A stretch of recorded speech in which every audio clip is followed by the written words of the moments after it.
오늘 본문은 머리에 뭘 쓰느냐 안 쓰느냐, 예배 드릴 때 기도할 때 머리에 뭔가를 쓰는 문제에 대한 바울의 이야기입니다. 굉장히 하나하나 상세하게 설명을 해요.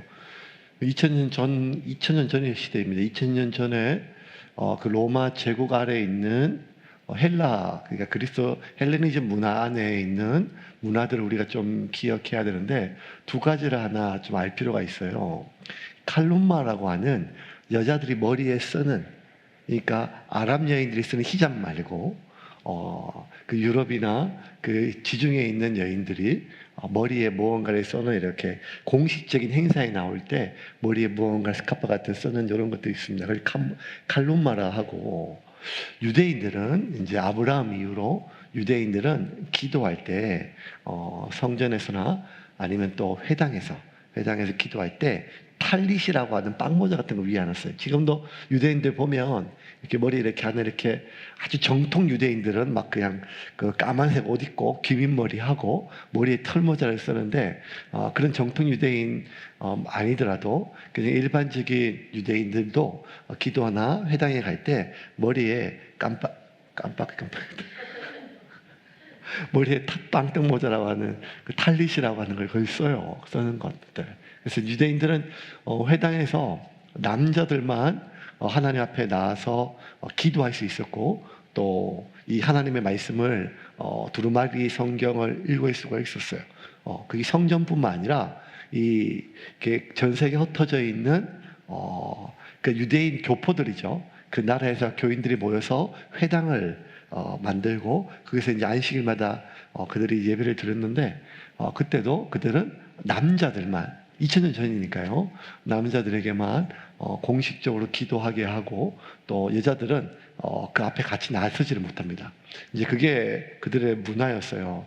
그런데 이제 바울이 고린도에 이제 교회를 개척하고, 그 고린도는 이제 헬라 문화, 그리스 땅이니까요, 헬라 문화에 있었으니까 남자들이 꼭 그렇게 빵떡 모자 쓰지 않고 그냥 예배 드려도 된다, 쓰지 마라, 이렇게 얘기했었고, 또 여자들은 그래도 이렇게 그 당시 문화가 여자들이 이렇게 모자를 이렇게 쓰지 않으면, 이렇게 머리에 뭔가를 칼룸마를 쓰지 않으면 굉장히 무례한 것처럼 그것이 문화였어요. 예. 지금 미국이나 서양에서, 특별히 미국 같은 경우에 어떤 게 약간 이슈가 되고 있는가 하면, 이제 미국에도 동양인들이 많이 살거든요. 근데 미국인들은 집 안에도 신발을 신고 들어가잖아요. 예. 미국 안 가봐서 잘 모르겠어요. 그렇다 하더라고요. 근데 신발을 신고 들어가는데, 이제 그게 조금씩 한국 사람도 많아지고 동양인들도 많아졌는데, 미국인들은 집에서 그냥 침대 위에도 신발 신고 막 이렇게 올라가고 그런 문화인 것 같아요. 근데 조금씩 이제 한국 사람들도 가고 또 동양인들도 있으니까, 누가 집에 손님이 오면, 집안에 오면 신발을 좀 벗어달라고. 왜냐하면 집안까지 이렇게 신발 신고 들어오면 한국처럼 온돌방은 아니지만, 또 우리 한국에 있는 어머님들은 또 청결이 되게 중요하지 않습니까? 떼고 막 하고 있는데, 막 그냥 바깥에 온갖 땅바닥에 뭘 밟았을지도 모르고, 또 외국 같은 경우는 거리가 또 지저분하고 이렇게 막 이렇게 지저분하거든요. 그러니까 그거 다 신고 방 안에 들어오는 거를 못 견디시죠. 그래서 이제 그게 막 지금 논쟁이 좀 된다 하더라고요. 그러면 이제 어떤 미국인들은, 그래, 바깥에 신던 신발 안에 좀 벗고 슬리퍼로 갈아 신는 게 훨씬 더 위생적이다 라는 분도 있고, 또 어떤 미국인들은 그거 굉장히 손님을 무례하게 하는 것 같다. 그러니까 우리가 생각할 때는 당연히 신발을 벗고 슬리퍼로 갈아 신는 게 그 집 주인한테 예의를 지키는 것 같은데, 또 미국 사람들한테는 슬리퍼로 갈아 신으라고 하는 말이 굉장히 무례하게 느껴지는 모양이에요. 하여간 우리는 미국 갈 일이 없으니까 우리하고 상관없는 일이에요.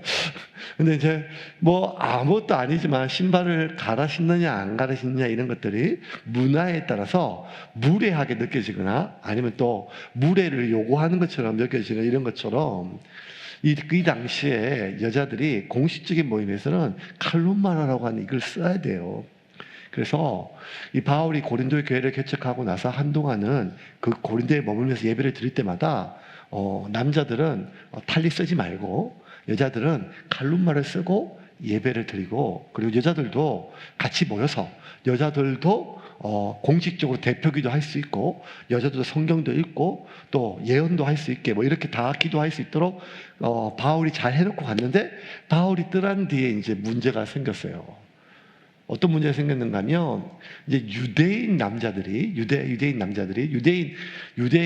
유대파 고린도 교회 교인들이, 남자들은 당연히 머리에 탈빗을 쓰고 예배를 드려야 된다는 거예요.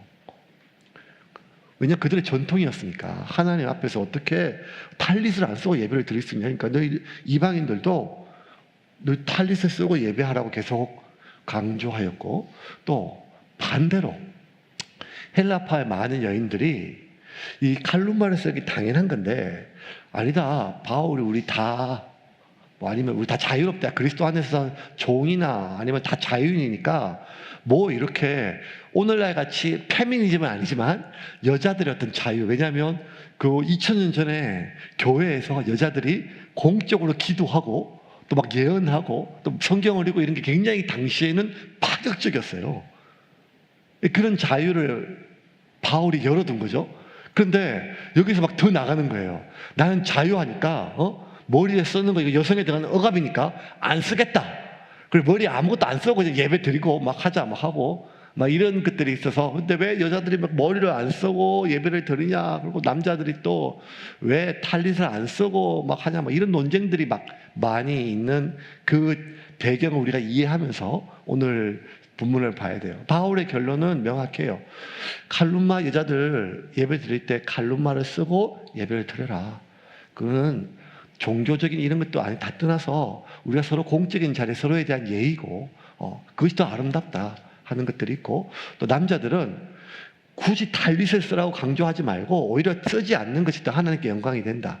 그래서 남자들은 아무것도 쓰지 않고 예배를 드리고, 여자들은 칼룸마를 쓰고 예배를 드려라. 그래서 마지막 16절에 딱 방점을 꽂아요. 뭐라고 꽂는가 하면, 더 이상 이 문제로 논쟁거리를 삼지 마라. 무슨 여성의 인권, 자유 이런 걸 얘기하고 하나님 앞에 거룩 이런 걸 얘기하지 말고, 이거는 딱 이렇게 내가 딱 방점을 찍는다고 16절에, 논쟁하려는 생각을 가진 자가 있을지라도 우리에게나 하나님의 모든 교회에는 이런 관례가 없다 하면서 단호하게 얘기를 해요. 4절과 5절 같이 한번 읽겠습니다. 4절과 5절을 같이 읽겠습니다. 물은 남자로서 머리에 무엇을 쓰고 기도나 예언을 하는 자는 그 머리를 욕되게 하는 것이요, 물은 여자로서 머리에 쓴 것을 벗고 기도나 예언을 하는 자는 그 머리를 욕되게 하는 것이니 이는 머리를 민 것과 다름이 없음이라. 자, 5절 4절은 머리에 탈리 쓰고 기도나 예언을 하는 것은 그 머리에 욕되게 하는 것. 그러니까 이 유대인들은 그렇게 탈릿을 써야 하나님께 영광이 된다고 생각을 했어요. 그거 아니다, 오히려 반대다. 그냥 맨머리로 하나님께 예배 드려라. 강조하지 마라. 강요하지 마라. 논쟁 삼지 마라. 더 이상.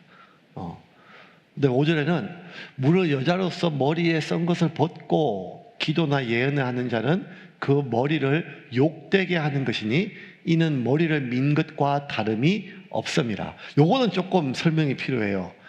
여자들이 머리를 쇼컷으로 잘랐다, 머리를 밀었다 이런 뜻 뭐 있는데, 이 당시에 여러분 고린도는요, 대부분의 여자들이 머리를 이렇게 길게 길렀어요. 제가 자랐던 경상북도 상주 함창면에 있는 모든 여자들은 머리를 빠글빠글 서울미장원에서 15,000원짜리 그거 한번 볶으면 6개월씩 가는 그런 파마를 전체적으로 다 온 동네 사람들이 다 똑같은 데서 똑같은 머리를 했는데, 이 고린도 교회는, 고린도 지역 자체는 다 긴 머리예요. 근데 그 중에 머리가 짧은, 머리를 밀었던 세 종류의 여자가 있어요. 첫 번째 종류는, 머리가 밀었던 여자는 여자 노예는 머리를 밀었어요. 표시를 하기 위해서. 그러니까 여자가 머리가 참 중요한데 머리를 밀면 좀 흉하잖아요. 그래도 노예들은 머리를 밀게 했어요. 표시하기 위해서, 도망치지 못하고 하기 위해서. 두 번째는, 이 남성의 어떤 성적인 범죄에는 좀 관대했는데 여성의 성적인 범죄에서는 또 시대적으로 좀 엄했어요. 그래서 여자가 이 간음죄, 간통한 여인에게 법적으로 처벌을 받으면 간통한 여자에게 주어진 처벌이 머리를 미는 것이었어요. 세 번째가 어떤 존재가면 이 고린도에는 신전이 참 많았다 그랬잖아요. 아포로디테나 뭐 아폴로신이나 뭐 제노스 신이나 많은 제우스 신 이런 신전에서 그 신전에는 그 신전 그 창기들이 있었거든요. 예, 몇 번 제가 이제 고린도교 초반에 설교했죠. 그것이 어떤 하나의 재래 의식처럼 몸을 파는 신전 창기들이 있었는데 신전에 있는 신전 창기들이 머리를 밀었어요. 그러면 머리를 민 것은 이 세 종류를 뜻해요. 여자로서 수치스러운 거예요. 하나는 노예거나 하나는 자기가 음행을 저질렀거나 세 번째는 신전 창기란 뜻이에요. 그래서 바울은 뭐라고 얘기하는가 하면 머리에 여자가 뭘 쓰지 않고 그렇게 예배를 드리면 그 당시에 사람들이 어떻게 그 여자를 느껴졌는가 하면 무언가 저 여자가 정결하지 못하다라고 여겨진 거예요. 그런 오해를 줘요. 그래서 아무리 너희가 자유롭게 하나님 앞에서 자유를 여성의 어떤 인권 이런 걸 얘기하지만 그렇게 남에게 오해를 주면서까지 그러면 결국 그것은 남편에게 욕되는 거라는 거예요. 그렇게 하지 말고 그것도 그렇게 어려운 거 아니니까 머리에 뭐 하나 쓰고 그렇게 예배를 드려라. 그 조금 걱정입니다. 오늘 예배 끝나고 저 주일날 저한테 문자 올까봐. 그 뭐 어려운 거 아니니까 주일날 넥타이 메고 설교하십시오. 아니면 뭐 다른 교회처럼 가운 입고 설교하십시오. 뭐 이렇게 할 수도 있죠. 뭐 그런데 하여간 그런 식의 이야기가 오늘 본문입니다. 제가 이제 초반에 결국에는 이제 이 문제가 이제 거의 다 끝이에요. 그리고 결론까지 있죠. 그렇게 하지 말라는 거예요. 근데 여러분 이 모든 문제는 결국 바울이 계속 뭐라고 하면 남편과 아내 누가 먼저 태어났냐 남자와 여자 그래서 뭐 남편의 권위 아내의 권위 그다음에 남자 여자보다 남자가 더 중하고 아내보다 남편이 더 중하며 남편보다 그 남편의 머리는 남자의 머리는 그리스도이고 그리스도의 머리는 하나님이고 여자의 머리는 남편이고 뭐 이런 거에 대해서 여자보다 남자가 더 우월하고 또 아내보다 남편이 더 우월하다 이렇게 오해할 수 있는 구절인데 그것이 아니라는 거예요. 이거는 단지 하나님께서 보호하여 주셨던 그 권위에 대한 말씀이에요. 권위. 오늘 모든 말씀은 권위라고 하는 중요한 이 단어를 중심으로 좀 봐야 돼요. 고린도 교회가 문제가 많잖아요. 우상 숭배도 있고 이단 문제도 있고 그리고 여러 가지 음행 문제도 있고. 근데 고린도 교회의 제일 큰 문제는 우리가 아는 것처럼 분쟁 문제예요. 분쟁 문제. 계속 싸우는 거예요. 서로 옳다, 네가 옳다, 바울파, 아볼로파, 게바파 이거지 하는 것. 근데 이 모든 분쟁 그리고 이 모든 논쟁의 가장 근본적인 문제는 결국 권위에 대한 문제예요. 고린도 교회가 왜 이렇게 시끄러운가 하면 권위가 무너져서 그래요.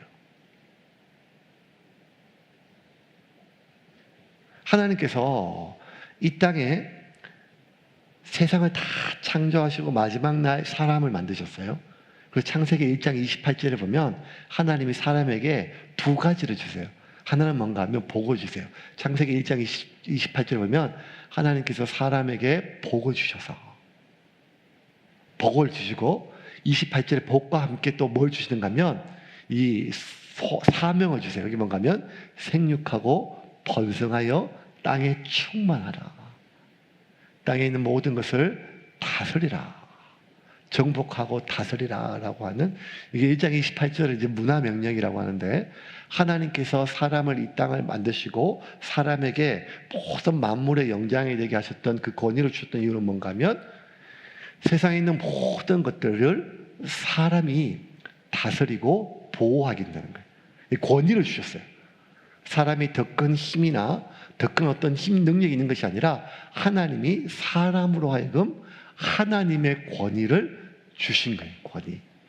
그러면 이 권위는 결국 하나님이 사람에게 주신 소명을 실행하기 위한 하나님의 복이었죠. 그러니까 하나님께서 사람에게 주셨던 복도 그 복을 먼저 주시고 소명을 주셨는데 복과 이 모든 소명은 결국 한 가지예요. 생육하고 번성하여 땅에 충만하고 땅을 정복하고 땅을 다스리라. 내 마음대로 다 내가 막 부려라, 함부로 해라, 이게 아니라 인간의 권위 아래 있는 모든 것들을 보호하고, 그리고 원래 하나님이 창조하셨던 창조의 기능을 다할 수 있도록, 하나님의 그 섭리대로 할 수 있도록 인도하라는 거예요. 이게 이제 인간에게 주어진 하나님의 소명이에요. 그러면 이 소명을 실행할 수 있도록 하나님은 권위를 주셨어요. 권위는 자기 안에, 권위 아래 있는, 권위 안에 있는 모든 존재들을 보호하고 창조의 그 모든 기능들을 원래 목적대로 기능할 수 있도록 돕는 것을 권위라고 합니다. 이걸 사탄이 누구보다 아니까 자기가 이 세상의 왕이 되고 싶어 했거든, 인간이 아니라. 그런데 자기보다 훨씬 열등한 아담에게, 사람에게 이런 권위를 주신 것에 대해서 사탄조차 자기 마음대로 못하는 거예요. 그러니까 이걸 깨트리려고 하는 거예요. 파괴하려고. 사단은 속이고 빼앗고 죽이는 거, 파괴하기 위함이니까. 그래서 가장 먼저 뭘 공격하는가 하면 이 권위를 공격해요. 그러면 아담과 하와에게, 사람에게 더, 아담과 하와보다 더 권위 있는 존재가 누구죠? 하나님이죠. 하나님의 권위 아래 아담과 하와가 보호를 받아요. 그러면 아담과 하와가 하나님에 대한 그 권위를 깨트릴 수 있도록 제일 먼저 사탄이 공격한 것이 이 권위예요. 첫 번째 깨트린 권위가 뭔가 하면, 여러분, 항상 말씀을 먼저 건드려요. 그 다음에 그 존재를 건드려요. 하나님이 정말 먹지 말라 하시더냐? 먹으면 죽는다 하시더냐? 이렇게 하나님이 하셨던 그 말씀에 대하여 권위를 깨뜨려요. 두 번째는 그 권위가, 말씀에 대한 권위에 의심을 갖기 시작하니까 두 번째는 그 당사자, 그 권위자를 공격해요. 너희 눈이 밝아 하나님처럼 될까봐 하나님이 너희들을 속이신 거다. 제일 먼저 사탄은 항상 말씀의 권위를 깨뜨려요. 왜? 그러면 인간이 하나님의 권위 밖으로 나가면 자기 마음대로 속이고 빼앗고 죽일 수 있거든요. 에덴 동산에서 쫓겨나면. 그러면 바울이 혼신의 힘을 다하여 해산을 고통하는 고통으로 고린도 교회를 낳았어요. 성도들 한 명 한 명 복음을 전하고. 그러면 이제 사탄이 그렇게 공격하려 했지만 사도 바울이 있는 동안에는 공격을 못해요. 말씀의 권위 다 있었기 때문에. 사도 바울이 떠났어요. 떠나고 나니까 이 고린도 교회를 공격하기 위해서 사탄이 제일 먼저 공격한 게 뭘까요? 말씀이에요. 말씀. 바울이 전한 복음, 바울이 전한 그 말씀을 공격했어요.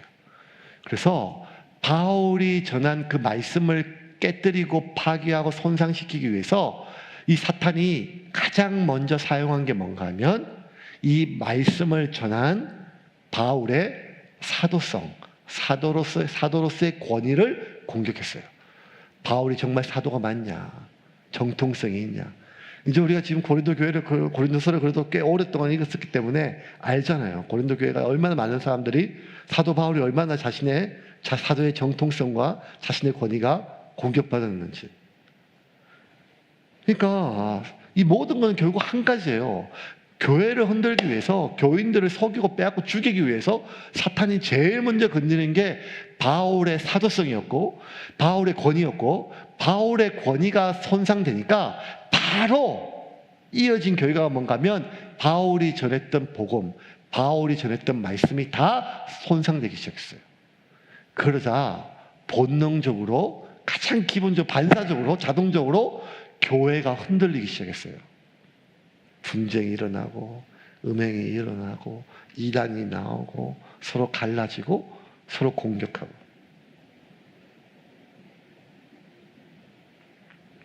기억하십시오. 권위가 무너지면 질서가 무너져요.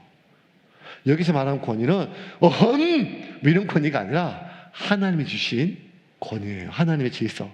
권위가 무너지면 질서가 무너져요. 그리고 질서가 무너지면 혼란이 옵니다. 그러면 사탄은 속이고 빼앗고 죽이려고 하잖아요. 그러면 한 가정을 흔들려면 어떻게 될까요? 제일 먼저 권위를 흔들어요. 가장의 권위를 흔들어요. 학교를 파괴하려면 어떻게 하죠? 교사의 권위를 흔들어요. 교회를 파괴하려면 어떻게 하죠? 교회의 권위를 흔들어요. 국가를 파괴하려면 어떻게 하죠? 국가의 권위를, 지도자의 권위를 흔들어요. 그래서 여러분 오늘날 보면요, 얼마나 이 권위가 무너진 가정, 권위가 무너진 교회, 권위가 무너진 국가, 권위가 무너진 직장, 학교, 온갖 가지가 다 있잖아요. 지지난주 우리 전사님이 찬양인도 안 하고 설교했던 날 저 기억나요. 오늘날 MZ세대가 3가지 항상 얘기해요. 뭐 일 좀 하라고 시키면 제가요? 왜요? 뭐 이런 그 하는 거에 대해서. 그래서 저도 이제 막 다른 교회에 막 목사님들이 막 이제 부격자들 때문에 애 먹는데 지금 죽겠대요. 상전으로 모신대요. 6시 이후에 전화를 끈대요. 그러니까 이제 막 진짜 막 힘든 세대에 지금 살고 목회한다고 해가지고 제가 막 자랑했죠. 막 자랑했죠. 우리 교회 교육자들은 내가 전화하면 전화 잘 받아. 이게 자랑이 된 시대가 됐습니다. 차단 딱 안 시키고 이렇게.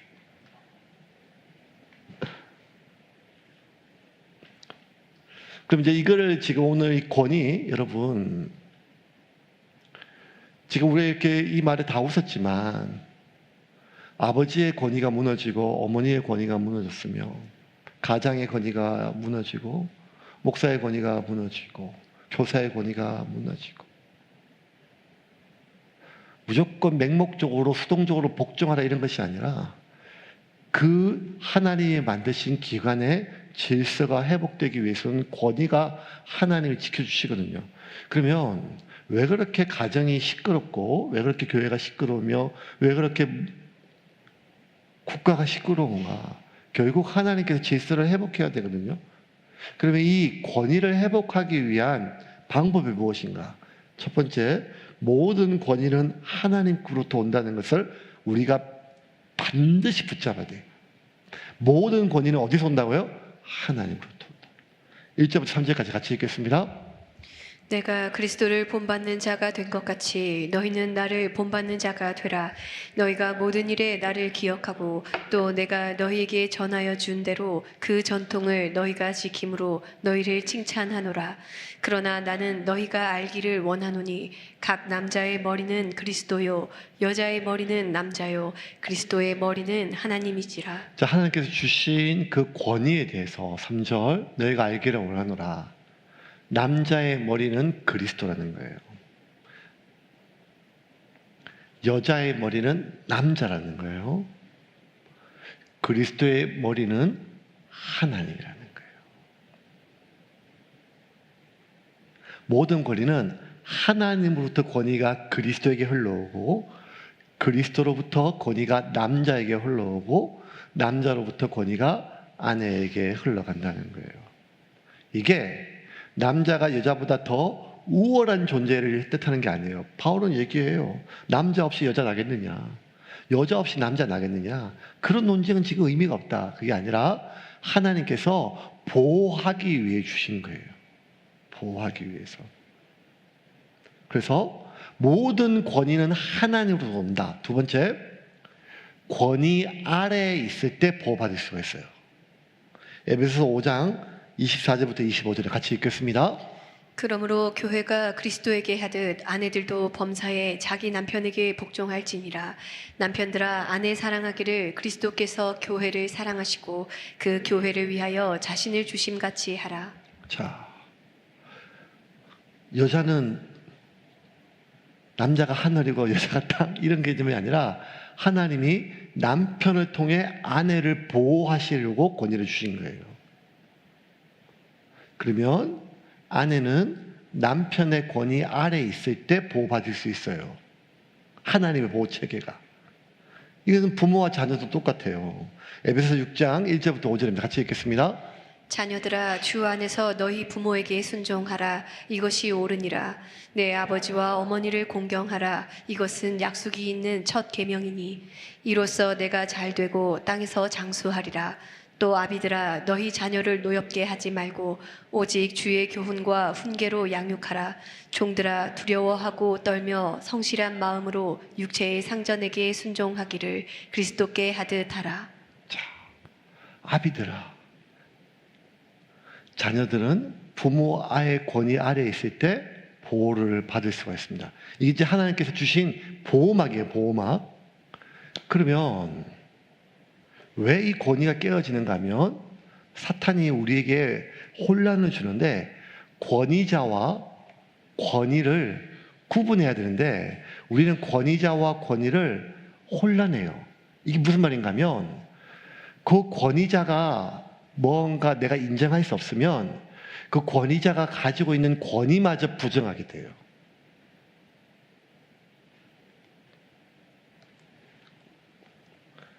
저희 어머님이 저희 이제 6남매를 이제 아버님 계속 뭐 사고 치시고 바람 피시고 술 드시고 막 깽판 넣으시고 뭐 하든지 막 망하시니까 뭐 수습하시고 어머님 하니까 이제 그래도 어머님이 책임을 가지고 경제를 책임지시고 그리고 아버지 또 사고 치시면 수습하시고 그러니까 이제 삶이 얼마나 고돼요. 고되니까 어머님이 이제 그냥 너무너무 힘드니까 그 삶을 어디다 풀었는가 하면 딸들이 이제 뭐 20살 차이, 뭐 19살 차이, 19살에 놓고 뭐 이렇게 얼마 났으니까 그냥 삶의 동반자니까 그냥 속상할 때마다 이제 자식들한테 이제 아버지 욕을 하는 거예요. 너 아버지가 또 바람을 폈다. 너 아버지가 뭘 또 사고를 쳤다. 어릴 때부터. 저도 이제 막 어머님이 제 손을 붙잡고 어떤 집에 가서 이제 어떤 아줌마하고 계시는 저희 어머니 아버지 집에 가가지고 가서 아버지 데리고 온나 뭐 이렇게 시켰던 기억이 나요. 그러니까 막 그런 기억들부터 시작해가지고 그러니까 어머니가 힘들었죠. 고생을 많이 했고 어머님의 희생으로 가정이 유지가 됐어요. 그거는 뭐 변함이 없어요. 만약 그날 그렇게 어머님이 만약 집을 떠났거나 자녀들을 그냥 버렸다면 훨씬 더 힘든 삶이었을 것 같아요. 그런데 문제는 이제 어머니 너무 힘드니까 너무 아버지 흉을 자식들에게 계속 여과 없이 얘기하는 거예요.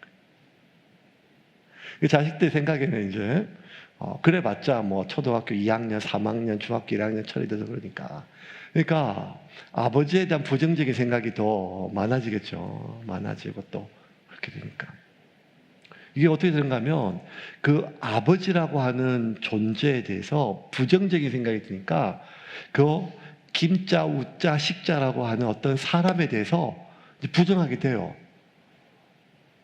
그러면 그분이 가지고 있는 아버지라고 하는 권위까지 부정하게 돼요. 당신 아버지 아니야 이렇게 하진 않죠. 어떻게 되면 너무 어린 나이에 인생의 모든 것들을 내가 상의할 수도 없고 기댈 수도 없고 그러면서 나중에 이제 점점 자기가 엄마가 되고 자기가 남편이 되고 자기가 아빠가 되고 했을 때 많은 부분들에 있어서 손상되고 깨어진 이러한 삶이 계속 대물림되는 것은 꼭 뭐 내적 치유 강의가 아니다 할지라도 권위자와 권위는 구분해야 돼요. 그러니까 그 권위자가 인격이 미성숙할 수 있어요. 그 권위자가 자신의 어떤 기능이 굉장히 낮을 수가 있어요. 그렇다 할지라도 그 권위자가 가지고 있는 권위마저 부정하면 안 되는데 많은 사람들은 그 권위자가 가지고 있는 권위까지 같이 부정해버리면 하나님께서 우리에게 주셨던 그 영적인 보호막 아래 우리를 보호해주는 보호막이 깨지는 효과가 있다는 거예요. 그분이 예수를 믿든 안 믿든 교사는 교사의 권위가 있고 아비는 아비의 권위가 있고 엄마는 엄마의 권위가 있고 다 권위가 있거든요. 그 권위는 하나님께 주셨던 은혜. 그 아래에서 보호받아야 돼요. 그런데 사탄은 끊임없이 권위자를 공격하고 그 권위자 아래에 있는 보호받아야 될 사람들이 그 권위자를 부정해버려요. 그럼 결국 굉장히 본인이 강인하게 크는 것처럼 여겨지지만 어느 순간 돌아보면 내가 보호받지 못한 채 상처받은 것들이 고스란히 삶에서 흔적들이 드러나게 되는 겁니다. 그래서 여러분, 어머니는 아버지 욕을 자식들에게 하지 마라 이 말을 하려고 하는 게 아니라 아버지는 자신의 권위를 지켜야 돼요. 아비의 아비됨을 다해야 돼요. 어미는 어머니의 어미됨을 다해야 돼요. 언제? 자식이 내 권위를 부정한다 할지라도, 불순종한다 할지라도 좀 더 적극적으로 나가서 내가 인정받고 대접받기 위해서 내가 내 권위를 지키는 게 아니라 내가 내 권위 아래에 있는 내 자녀들을 위해서 아버지는 아버지의 권위가 무너지지 않기 위하여 최선을 다해야 돼요. 이게 한 달에 몇백 이상은 꼭 벌어야 된다 이런 얘기를 뜻하는 게 아니에요. 아버지의 권위를 얘기하는 거예요. 아버지의 권위. 어머니의 권위도 마찬가지예요. 그런데 살다 보면 삶이 내 마음대로 잘 안 되잖아요. 경제적으로도 여러 가지 가정적으로도 성격적으로도. 그러면 자꾸 어떤 한 영역이 무너지면 다른 영역도 다 포기해. 그러면 안 된다는 거예요. 살다 보면 우리가 다 잘하면 좋겠지만 다 어떻게 잘해요? 한 가지도 잘하기 어렵잖아요. 그런데 어느 한 영역이 무너졌다고 다른 영역까지 내가 포기해서는 안 된다는 거예요. 마지막까지 내가 최선을 다하는 것은 내가 아비로서 어미로서 선생으로서 목사로서 권위를 인정받기 위함이 아니라 내 권위 아래에 있는 그 자녀를, 아내를, 남편을, 자식을, 성도를 보호하기 위해서 최선을 다한다는 거예요. 하나님께서 여러분에게 주시는 그 권위를 소중히 여기시기를 주님의 이름으로 축원합니다. 사탄은 어떻게든지 그걸 깨트리려고 지금도 우는 사자와도 같이 공격을 할 것입니다. 그래서 여러분,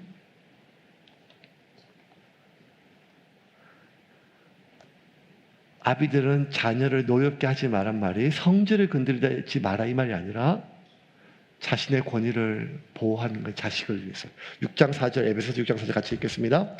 또 아비들아 너희 자녀를 노엽게 하지 말고 오직 주의 교훈과 훈계로 양육하라. 교회를 개척하고 제가 받은 많은 복이 있는데 그 중에 가장 큰 복 중에 하나는 뭔가 하면 좋은 성도들이 왔다는 거예요. 이게 빈말로 하는 말이 아니라. 그러니까 뭐 여러 가지가 지금 이렇게 입을 대려고 하면 입을 댈 게 한두 가지가 아니잖아요. 한두 가지가. 근데 그럼에도 불구하고 개척교회가 그냥 정말 밑바닥에서 시작해가지고 여기까지 오고 또 많은 사람들이 왔잖아요. 이렇게 교회가 지금까지 근 9년 동안 단 한 번도 시끄러운 소리 없이 분란 없이 나눔 없이 이루어진 것은 제가 그렇다고 그렇게 기도해서 막 깊은 영성이 있거나 손만 대면 병이 낫거나 이렇지도 않아요. 근데 그럼에도 불구하고 교회가 여기까지 온 것은 많은 성도들이요 정말 좋은 분들이 많이 오셨어요. 이거는 부정할 수 없어요. 이건 하나님께 주시는 은혜예요. 은혜고 많은 분들 기도해 주시고. 근데 그 중에 가장 큰 은혜가 뭔가 하면 다른 모든 각자의 교회에서 의사 결정을 하다 오신 분들이에요. 그리고 다 교회 전통이 다 달라요. 방식이 다르고. 그러면 사람들은 자기가 익숙한 게 옳다고 여긴다 그랬잖아요. 그럼에도 불구하고 마지막에 담임 목사가 결정했다 하면 누구 한 명도 입을 안 대셨어, 진짜. 네, 목사님의 뜻에 따라야죠. 저는 이게 너무 신기했어요. 제가 그렇게 할렐루야, 여러분 뭐 이렇게 막 설교한 사람도 아니고, 김 권사님 기도합시다 뭐 이런 사람도 아닌 채 그냥 까불고 뭐 그냥 있는 모습 그대로 그렇게 살아가는데도 불구하고 누구 하나 저의 권위를, 내가 담임 목사인데 내가 개척했는데 이런 말을 한 번도 해본 적이 없어요. 왜냐하면 할 필요가 하나도 없었어요. 그 권위가 어떻게 그렇게 하나님께서 세워주는지를 모르겠어요. 그게 너무 감사한 거예요. 감사하고.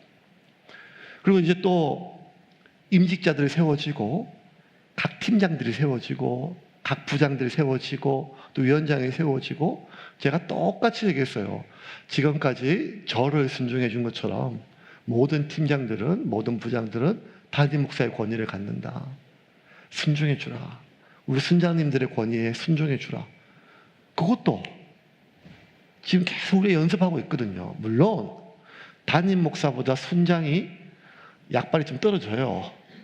그래서 순장이 맨날 전화해도 전화 안 받다가 제가 전화하면 또 개수는데 전화를 받아요.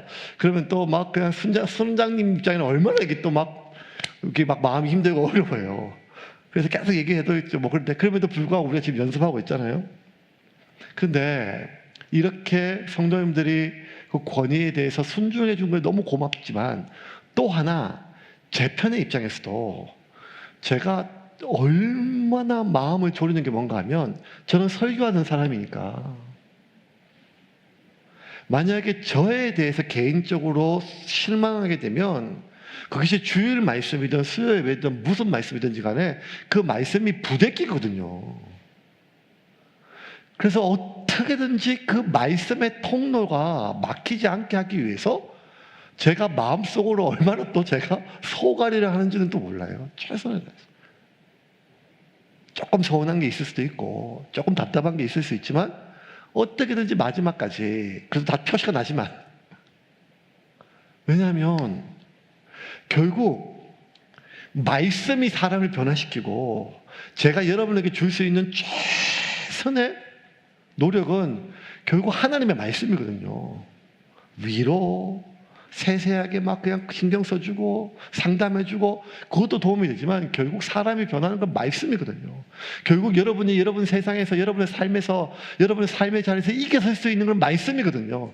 그런데 그 어떤 친절한 거 맨날 전화하고 안부 묻고 웃고 같이 밥 먹고 상담하고, 이거 귀한 거예요. 목양이 정말 귀한 거예요. 그런데 그거보다 비교할 수 없을 만큼 중요한 건 뭔가 하면 하나님의 말씀을 통해서 우리가 세움받는 거거든요. 그러면 저는 다른 어떤 것보다 이 말씀이 손상되지 않게 하기 위해서 성도들과의 관계 속에서 조금이라도 오해가 생길까 봐 조심해야 되는 거죠. 항상 살피고 막힌 것이 뭐가 있는지. 왜냐하면 하나님께서 목사한테만 그렇게 하는 것이 아니라, 아비들아 자녀를 노엽게 하지 마라. 비위를 맞추란 말이 아니라 아버지가 영적 권위가 바로 서야 그 자녀들이 하나님의 권위 아래서 보호받을 수가 있거든요. 그가 신앙의 연수나 신앙의 있고 없고를 떠나가지고 하나님이 주신 권위가 있어요. 영적 가정에. 어머니도 마찬가지예요.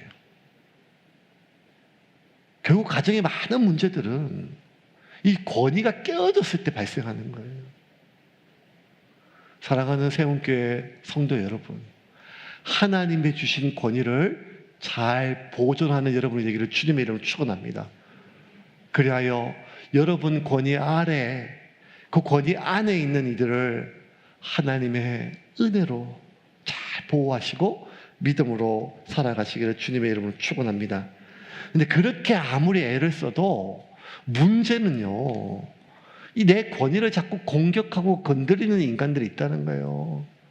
멀쩡하게 사탄처럼 안 생기고 멀쩡하게 생겼는데 자꾸 막 하다못해 지난 주일에 설교한 것처럼 제가 가르쳤던 주일학교 애도 저한테 자꾸 목다님 하고 뭐 양띠다 하고 뭐 쥐띠다 하고 막 이렇게 하는 그런 놈, 나쁜 놈 있잖아요. 그런 놈들.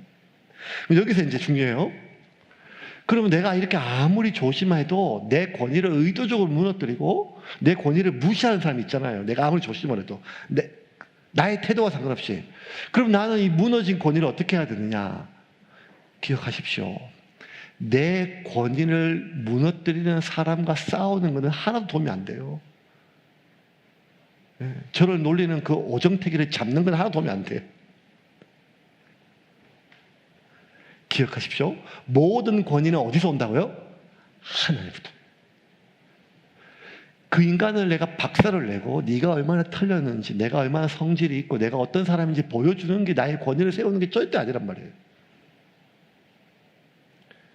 성경에서 권위가 가장 무시받는 사람이 누군가 또 찾아봤어요. 제가 일단 권위가 무시받으면 순종하지 않겠죠? 그 다음에 오는 게 뭔가 하면 원망하고 불평하겠죠? 그러다가 모욕할 거예요. 비방할 거예요. 그리고 최종적으로 권위가 무너진 마지막 단계는 거역이에요. 거역. 그러면 이러한 일을 가장 많이 받은 사람이 누구냐? 모세라는 거예요. 모세만큼 사람들이 원망을 많이 하는 사람이 어디 있어요? 모세만큼 사람들이 비방하고 모욕하고 거역한 사람이 많이 있는 사람이 누가 있겠어요? 오죽하면 하나님께서 다 썰어버리고 모세를 위로했잖아요. 야, 다 썰어버리고 새로 시작하자. 그럴 정도로. 그러면 모세가 그렇게 자신이 마지막 하나님, 이 사람들 버리시면 안 됩니다. 하늘에 있는, 생명책에 내 이름을 지울지라도, 내가 지옥에 간다 할지라도 하나님 이 사람 버리면 안 됩니다. 자신의 영혼을 걸고 그렇게 이 사람들을 지키려고 했음에도 불구하고 사람들은 끊임없이 원망하고 비방하고 거역하고 불순종했잖아요. 그러면 이 모세가 권위를 회복했던 방법이 뭐였을까요? 일단 모세는 그들과 싸우진 않았어요. 그들을 잡지도 않았어요. 더 기가 막힌 거는 모세는 자신의 권위를 회복하려고 노력하지도 않았어요. 모세가 한 유일한 건 뭔가 하면 하나님과 접촉 시간을 열렸어요. 출애굽기를 설교를 이제 주일에 계속 지금 몇 년째 하고 있는데, 출애굽기에서 제가 읽을 때 개인적으로 가장 통쾌한 장면이 어딘가 하면 출애굽기 34장이에요. 출애굽기 34장. 29절 33절. 시내산에서 다시 자기 스스로 깨뜨렸던 십계명 돌판을 깨뜨리고 하나님 다시 써진 거 가지고 내려올 때 장면이에요. 29절 30절 같이 읽겠습니다. 모세가 그 증거의 두 판을 모세의 손에 들고 시내산에서 내려오니 그 산에서 내려올 때에 모세는 자기가 여호와와 말하였으므로 말미암아 얼굴 피부에 광채가 나나 깨닫지 못하였더라. 아론과 온 이스라엘 자손이 모세를 볼 때에 모세의 얼굴 피부에 광채가 남을 보고 그에게 가까이 하기를 두려워하더니, 모세가 그들을 부르매 아론과 회중의 모든 어른이 모세에게로 나오고 모세가 그들과 말하니 그 후에야 온 이스라엘 자손이 가까이 오는지라.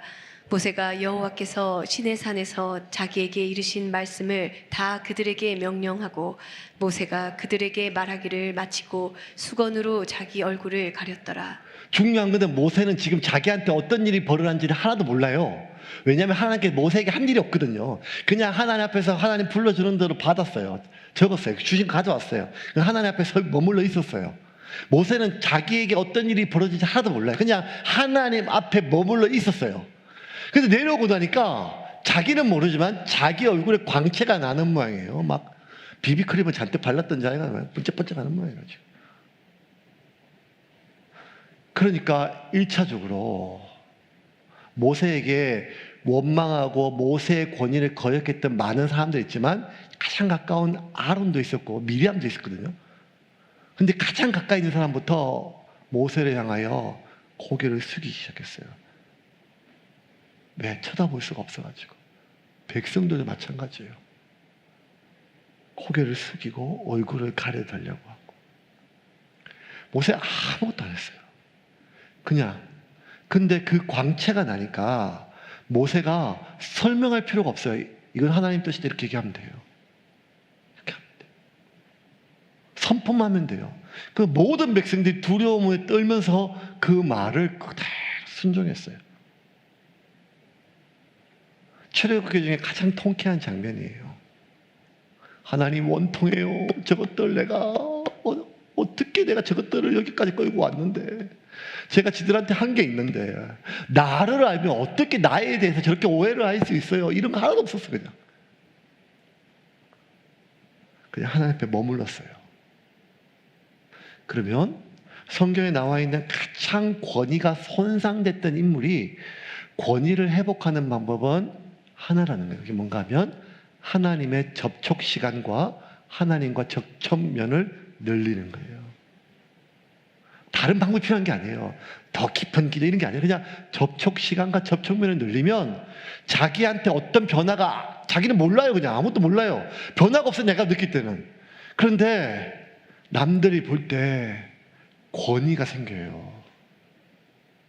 내가 누군데, 너희가 뭔데, 이게 아니라는 거예요. 아비야로서의 권위가, 어미로서의 권위가, 목사로서의 권위가 그 안에 회복됨을 믿으시기를 바랍니다. 이제 말씀을 정리하겠습니다. 이 권위에 대해서 11장 1절의 첫 절을 바울이 이렇게 시작을 해요. 같이 읽겠습니다. 내가 그리스도를 본받는 자가 된 것 같이 너희는 나를 본받는 자가 되라. 바울은 지금 알아요. 이 고린도 교회에 발생했던 모든 문제는 자신의 권위가 무너져서 생긴 거. 얼마나 많은 사람들이 지금도 자기를 비방하는지, 얼마나 많은 사람들이 바울 저거는 목사도 아니다, 저건 사도도 아니다 이렇게 얘기하는지 바울은 다 알아요. 그리고 이 모든 권위는, 이 모든 문제는 자신의 권위가 무너졌은 거예요. 와, 저는 설교할 때 누가 한 명만 이렇게 조금 인상이 안 좋으면 설교하기 되게 어렵거든요. 근데 아예 대놓고 너는 목사도 아니다 라고 하는 사람들 앞에 어떻게 설교할 수 있겠어요?